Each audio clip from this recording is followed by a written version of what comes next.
कौन है? कौन है? कोई राजप्रसाद के अंदर घुस आया है। ढूंढ कर लाओ पकड़ो उसे। और जल्दी से दूसरी चौकी में सूचित करो, जल्दी। नई नगरी से कुछ लोग राज परिसर में घुसने का प्रयत्न कर रहे हैं। महाराज का जीवन संकट में है, हमें उसे किसी भी हालत में ढूंढना होगा।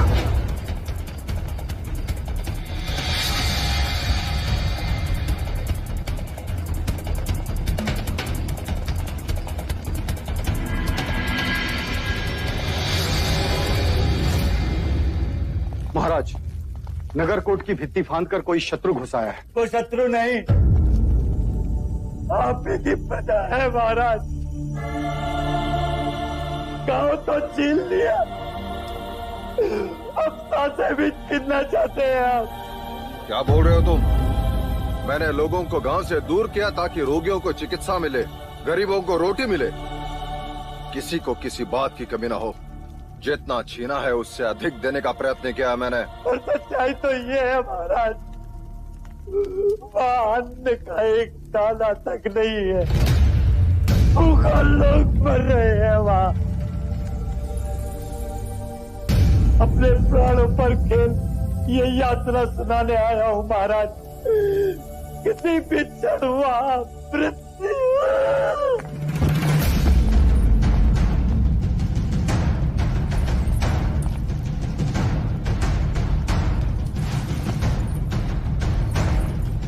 क्या हुआ इसे?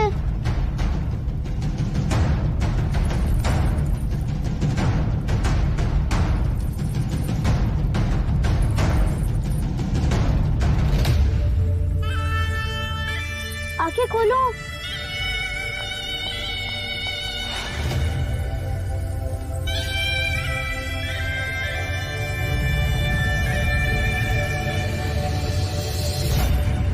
ये उठ क्यों नहीं रहा है? ये गिर क्यों गया? उठो। सिद्धार्थ, वो मर्यादा से अधिक सोमरस पी लिया था इसने, अपना संतुलन खो गया। जाओ उसे।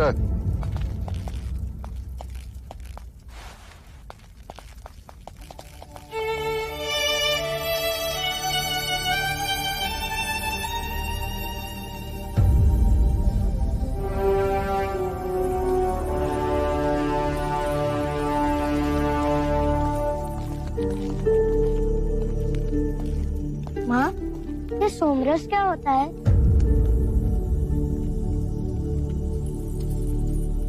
पुत्र, जब तुम बड़े हो जाओगे ना तो माँ, हर बात को समझने के लिए बड़ा होना आवश्यक है। हर प्रश्न को आयु के अनुसार ही समझा जाता है। जब हर प्रश्न का उत्तर बड़े होने के पश्चात ही मिलना है, तो इस आयु में मुझे ये प्रश्न क्यों आते हैं माँ?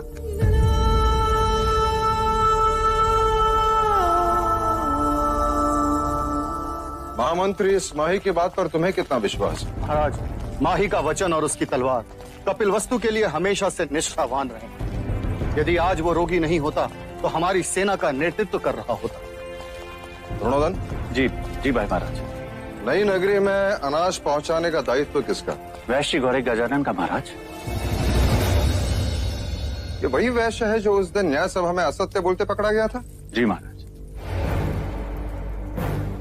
कल उसे न्याय सभा में प्रस्तुत किया जाए। जो आज्ञा महाराज।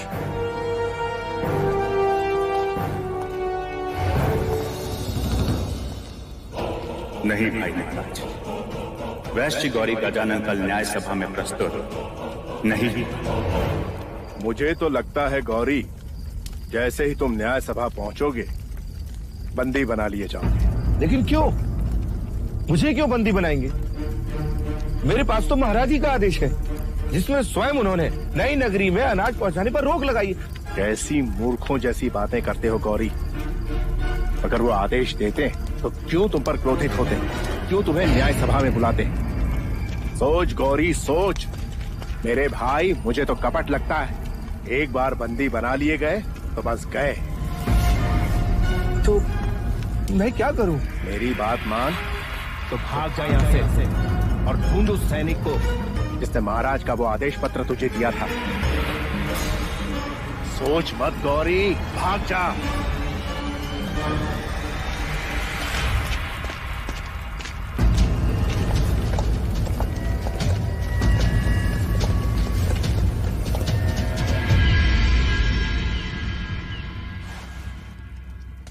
क्या वैश्य गौरी गजानन उपस्थित हैं? जी नहीं महाराज। सैनिकों ने राज्य के हर कोने में छानबीन की, किंतु गौरी गजानन की कोई सूचना नहीं मिली। कदाचित वो राज्य। क्या उसकी अनुपस्थिति उसके अपराधी होने की पुष्टि नहीं? जी महाराज। इसके लिए शाक्य न्याय में क्या प्रावधान है? जब तक गौरी नहीं मिलता महाराज, तब तक इस विषय को स्थगित कर दें। ऐसे कैसे स्थगित कर दे अमात्य? ये राजद्रोह का प्रश्न है, महाराज की आज्ञा का उल्लंघन है। न्याय तो होना ही चाहिए। हाँ महाराज, प्रश्न जब राजद्रोह का हो तो न्याय तुरंत होना चाहिए। महाराज, इसके पहले कि मैं आगे कुछ कहूं, आपको अभय वचन देना होगा मुझे। अभय वचन? जी हाँ महाराज।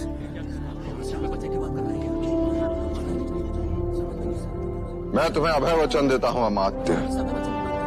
महाराज, नई नगरी में अन्न पहुंचाना राज्य का उत्तरदायित्व था और इस कार्य के लिए गौरी को नियुक्त किया था। वो असफल रहा और कोई नहीं जानता कि इस समय वो कहाँ है। पहले भी गौरी इस न्याय सभा में अपराधी सिद्ध हो चुका है। न्याय सभा ये बात जानती है अमात्य। तो महाराज, अब उसके अपराध का उत्तरदायित्व उसी का बनता है जिसने गौरी का उत्तरदायित्व लिया है। क्षमा करें महाराज, पर न्याय शास्त्र यही कहता।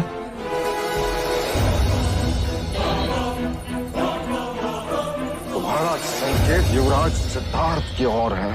भाई महाराज, आप क्रोधित ना हो और इसे क्षमा कर दीजिए। भाई महाराज, कदाचित अमात्य ठीक कह रहा है। हमें इस न्याय को स्थगित कर देना चाहिए। अरे द्रोणोदन, न्याय होगा, अवश्य होगा। परंतु भाई महाराज, युवराज सिद्धार्थ तो बालक हैं। वो कैसे गौरी के अपराध के उत्तरदायी हुए? उत्तरदायित्व लेने वाले को कल दंड गृह में प्रस्तुत किया जाए। न्याय वही होगा।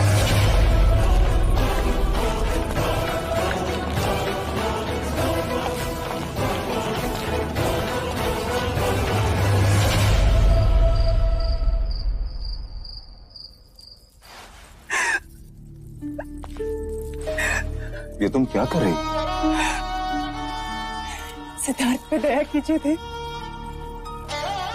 मुझे दंडित कीजिए। मैं कोड़े खाने को तैयार हूं, किंतु सिद्धार्थ को दंड गृह मत ले जाइए। जब न्याय सभा ले जाने से नहीं रोका, दंड गृह ले जाने से क्यों? फिर क्या ये उचित है भैया कि इतनी कम उम्र में वो दंड गृह देखे? आप तो चाहते थे कि सिद्धार्थ पर दुख की छाया भी ना पड़े। जब नई नगरी के निर्माण के लिए आप प्रजा के प्रति निष्ठुर हुए, तो मैं आपके पुत्र स्नेह को समझ सकती थी, किंतु आज आप अपने उसी पुत्र के प्रति निष्ठुर हो गए। तो अब यह स्नेह किसके प्रति? न्याय के प्रति। जीवन अंत तक सिद्धार्थ अब कभी न्याय नहीं करेगा। हाँ, और किसी का उत्तरदायित्व तो कभी ना लेगा। मैं चाहता हूं कि वो क्षत्रिय बने, सम्राट बने, अपने कुल का नाम उज्जवल करे। क्या राजा राम हमारे कुल के नहीं थे? क्या उनमें करुणा नहीं थी? क्या वह प्रजा वत्सल नहीं थे? क्या वह किसी सम्राट से कम थे? क्या वह क्षत्रिय नहीं थे? राम राज्य से बढ़कर और कोई उदाहरण है क्या देव? मैं पिता के साथ साथ एक राजा भी हूं। जब मैं न्यायासन पर बैठता हूँ तब तो उतर जाइए ऐसे न्यायासन से। मैं शाक्य कुल की ऐसी शासन प्रणाली को नहीं मानती जहां एक निर्दोष को उसकी करुणा के लिए दंड दिया जा रहा है।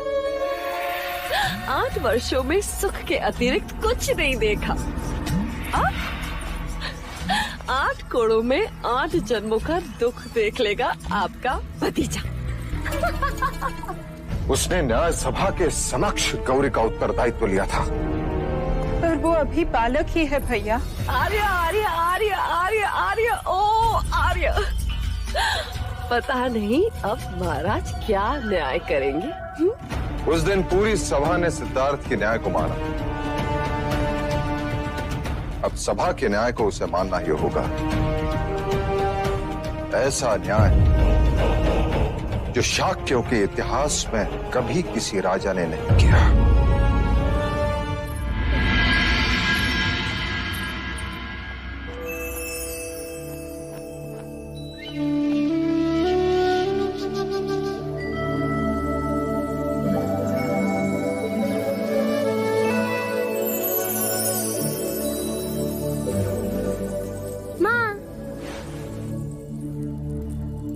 सुबह से ढूंढ रहा था तुम्हें और तुम यहाँ हो।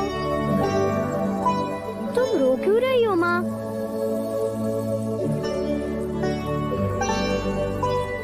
पिछली बार जब मैं गुरुकुल जा रहा था तब भी तुम रो रही थी।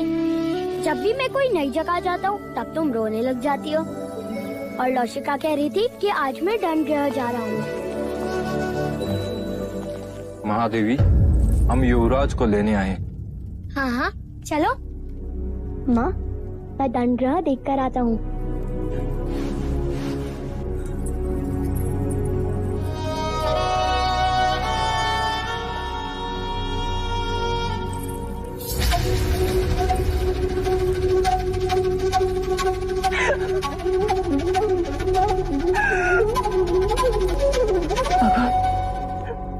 भगवान मेरे सिद्धार्थ की रक्षा करना।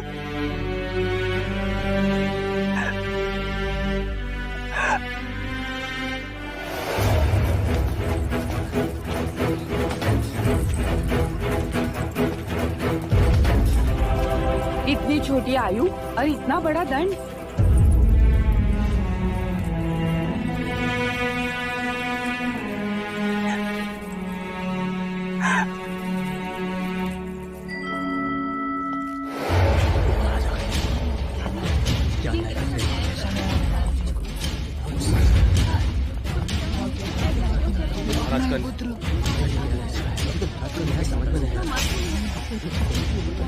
दंडगृह में इतनी भीड़ कैसी? महाराज, ये भीड़ न्याय की विनती के लिए है। कृपा कर आप अपने न्याय को स्थगित करते महाराज। हाँ भाई महाराज, मैं आकाश पाताल लेकर उस वैश्य गौरी को ढूंढ निकालूंगा। उत्तरदायित्व लेने वाले को उपस्थित किया जाए।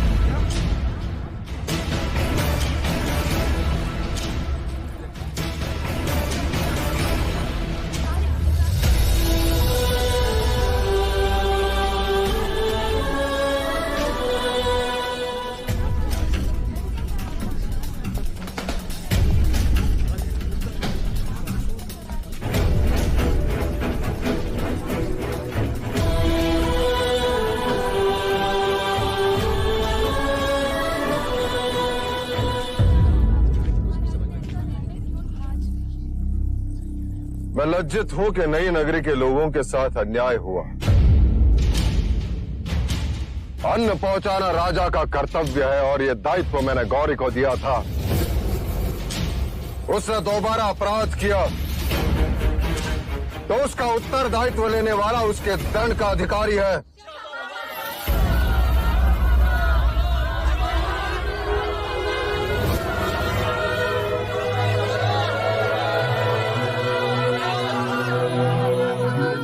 क्षमा कीजिए महाराज, न्याय सभा में आपने एक राजा बनकर सोचा, अब एक पिता बनकर सोचिए।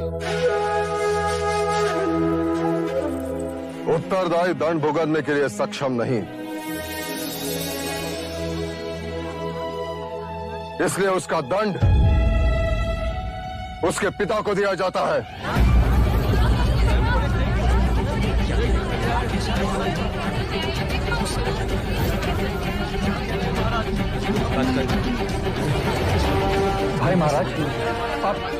आप ये क्या कह रहे हैं? दंड देना राजा का धर्म था और दंड भुगतना पिता का धर्म है। परंतु महाराज, इसका युवराज सिद्धार्थ पर क्या असर पड़ेगा? मेरे पुत्र को यह ज्ञात हो जाएगा कि बिना सोचे समझे झूठे मनुष्य का उत्तरदायित्व लेना भी अपराध है। करुणा से राज्य नहीं चलते। महाराज, उठाओ कोड़ा, मैं तैयार हूं।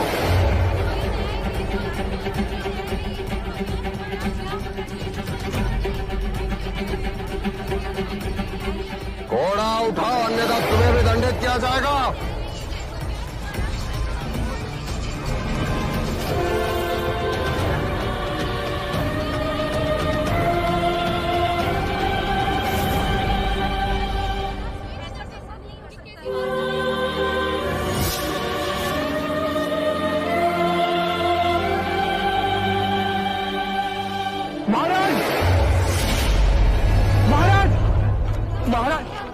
महाराज, गौरी, क्षमा महाराज। देखते क्या हो, बंदी बना लो इसे। क्षमा महाराज, महाराज क्षमा। नए नगरी में अन्न पहुंचाने का दायित्व तुम्हारा था या नहीं गौरी? था महाराज। तो आज्ञा का पालन क्यों नहीं हुआ? क्योंकि महाराज वो भी तो आप ही का आदेश था। क्या?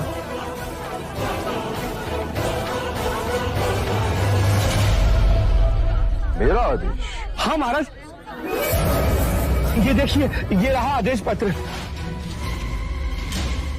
वैश्य गौरी गजानन, इस पत्र के साथ तुम्हें आदेश दिया जाता है कि आज तक राज के आदेशानुसार जो अन्न तुम नई नगरी को भेज रहे थे उसे स्थगित कर दिया जाए।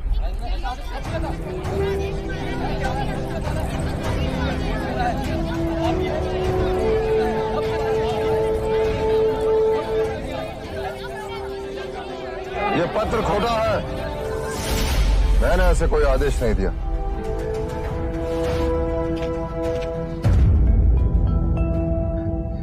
जी महाराज, ये आदेश पत्र खोटा है।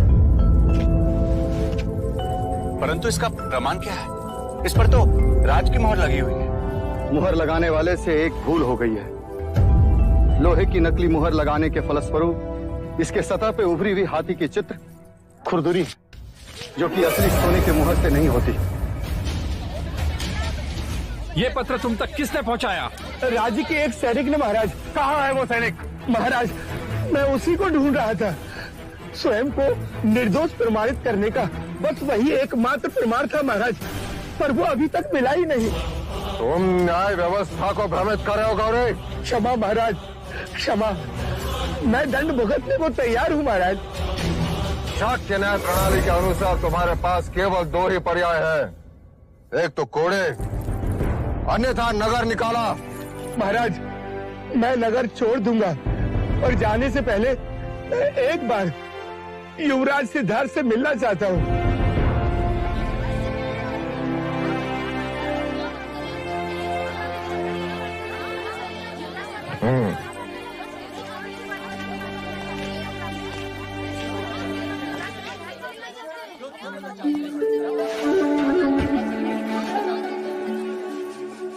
आपने मुझे सत्य के मार्ग पर चलना सिखाया। आपका विश्वास बना रहे, इसलिए मैंने किसी भी तरह का लालच न करके कोई भी छल कपट नहीं किया। सत्य स्वयं प्रकाशित होता है। आज नहीं तो कल अपराधी अवश्य दंड पाएगा।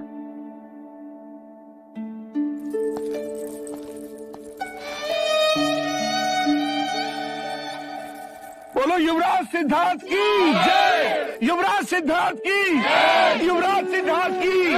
युवराज सिद्धार्थ की! युवराज सिद्धार्थ की!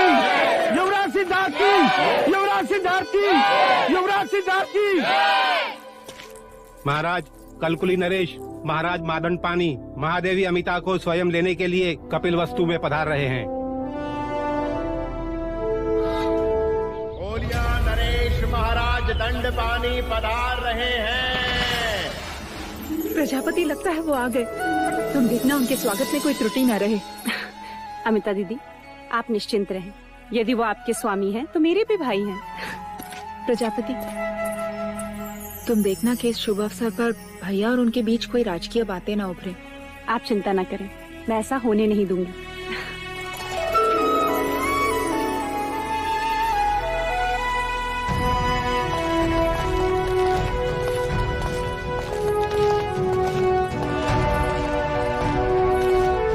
कपिल वस्तु में कोलिया नरेश महाराज दंडपानी के आगमन से हमारा अभिमान और बढ़ गया है। स्वागत है आपका। कदाचित आप संबंध भूल रहे हैं महाराज। कोलिया नरेश इस घर के जमाई है। और एक जमाई ससुराल स्वागत का अवसर कैसे जाने दे सकता है?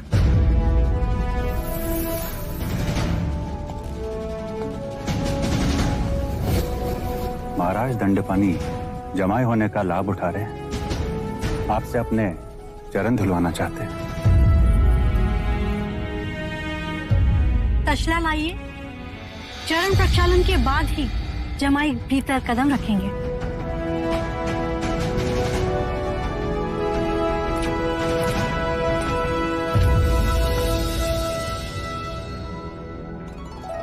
चरण तसले में रखिए भैया। ये तुम क्या कर रही हो प्रजा? मैं कपिल वस्तु के महाराज की अर्धांगिनी हूँ, अर्थात ये धर्म मेरा भी उतना ही हुआ। और आप मेरे बड़े भैया, तो ये दोहरा अवसर मैं कैसे छोड़ दूं? चरण तसले में रखिए। नहीं प्रजापति, तुम भली भांति जानती हो कि कोलिये पुत्रियों और भगिनियों से चरण स्पर्श नहीं कराते। रहने दो।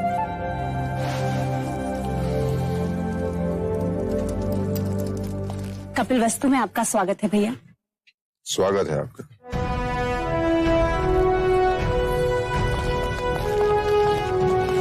जैसे समाज को सही मार्गदर्शन देना ब्राह्मण का कर्तव्य है, वैसे ही समाज की रक्षा करना क्षत्रिय का कर्तव्य है।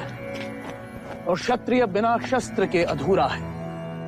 शस्त्र हमें सुरक्षा प्रदान करते हैं और इन शस्त्रों का ज्ञान देने आए हैं राजा मितुदन।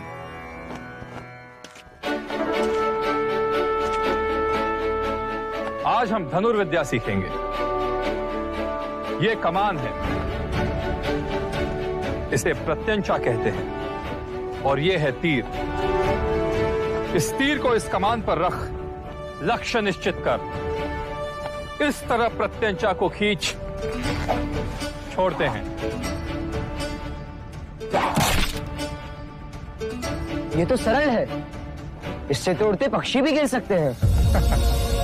हाँ कुमार देवदत्त, परंतु ये विद्या निरंतर अभ्यास से ही प्राप्त होती है।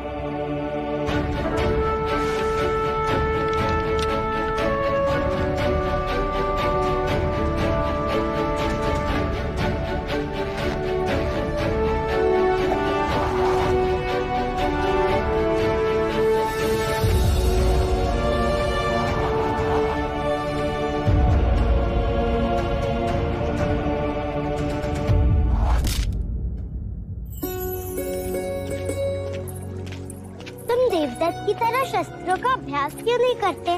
मुझे शस्त्र अच्छे नहीं लगते। और अश्व? मुझे सारे प्राणी बहुत अच्छे लगते हैं। अरे वाह, कितने सुंदर पुष्प है ये। तुम इतने सारे पुष्प का क्या करोगी? मैं इन्हें देवता ले जाऊंगी। हमारे यहाँ ऐसे सुंदर पुष्प नहीं होते।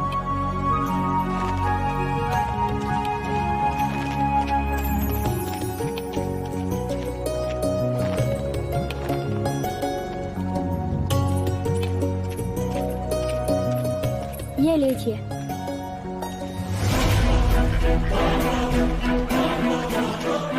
ये तो घायल है।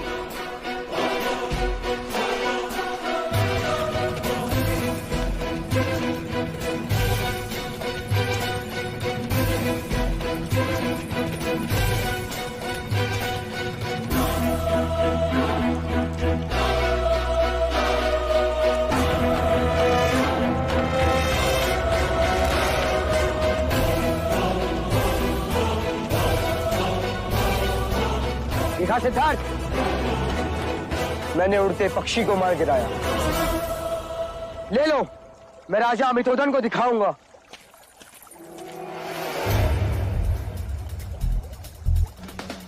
सुना नहीं तुमने? ये मेरा आखेट है। इसे मैंने बचाया है। ये पक्षी मेरा है। तुम अपने ज्येष्ठा का अपमान कर रहे हो सिद्धार्थ। मैं अपना कर्तव्य कर रहा हूँ ज्येष्ठा। आखेट क्षत्रिय गुण है और रक्षा क्षत्रियों का कर्तव्य। यदि तुमने मुझे ये पक्षी नहीं लौटाया तो अच्छा न होगा। नहीं देगा वो आपको। क्या कर लोगे?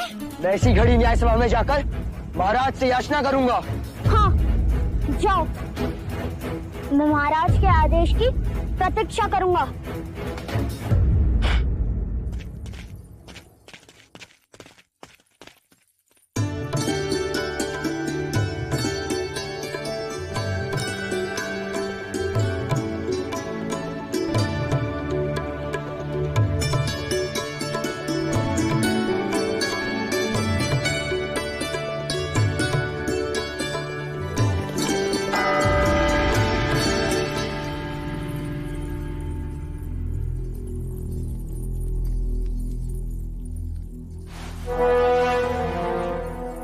द्रोणोदन, ये न्याय घंट किसने बजाया? मैंने महाराज। महाराज मुझे न्याय चाहिए। देवदत्त? क्या बात है देवदत्त, तुम इतने क्रोधित क्यों हो? आप ही बताइए महाराज। मैंने तीर चलाया, एक पक्षी का आखेट किया, तो उस पर किसका अधिकार हुआ? ये तो उजाले में परछाई जैसी सरल बात हुई। जिसका तीर आखेट उसी का। महाराज, आखेट मैंने किया, पर युवराज सिद्धार्थ ने वो पक्षी मुझसे छीन लिया। मुझे अपना अधिकार चाहिए।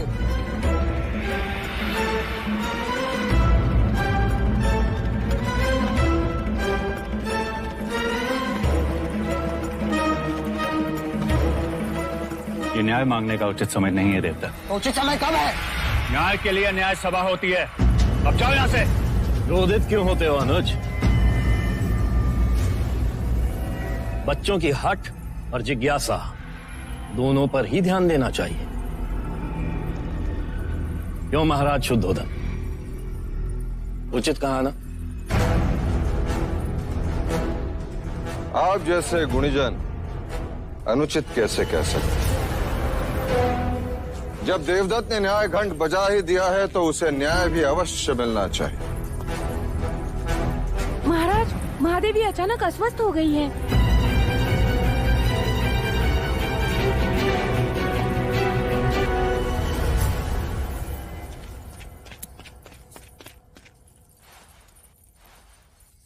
क्या हुआ माँ? आंखें खोलो। क्या हुआ इन्हें? सुबह प्रार्थना करते समय अपना संतुलन खो बैठी और गिर गई। माँ, क्या आपने भी माही जैसे सोमरस पान किया था जो गिर गए?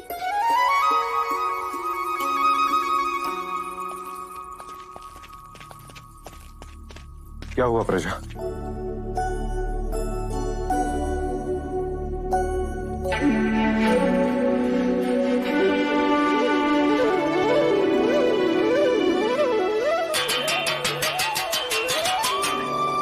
समाचार है भैया, इस बुआ को एक और अवसर मिलेगा नामकरण संस्कार में आने का। महादेवी माँ बनने वाली है। बधाई हो प्रजापति, बधाई हो महाराज शुद्धोदन, बधाई हो। बधाई हो भाई महाराज।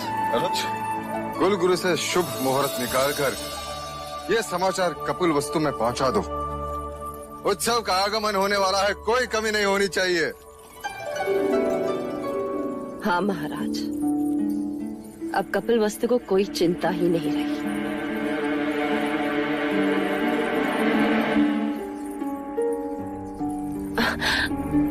अब यदि असित मुनि की वाणी सत्य भी होती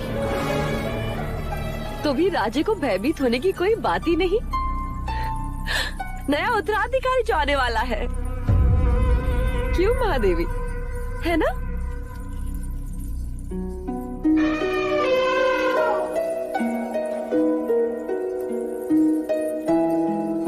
कुंज आ गया। चलिए मैं आपको उससे मिलवाता हूँ। अरे अभिनंदन। अरे चलिए। वैसे सत्य कहा है आपने। सिद्धार्थ को एक और भाई मिल जाएगा लड़ने के लिए। लड़ने के लिए? ये कैसी अशुभ बातें कर रहे हैं आप भी? जो देख कर आ रहा हूं वही कह रहा हूं अमिता। कुमार देवदत्त ने आज ही युवराज के विरुद्ध न्याय याचना की है। याचना?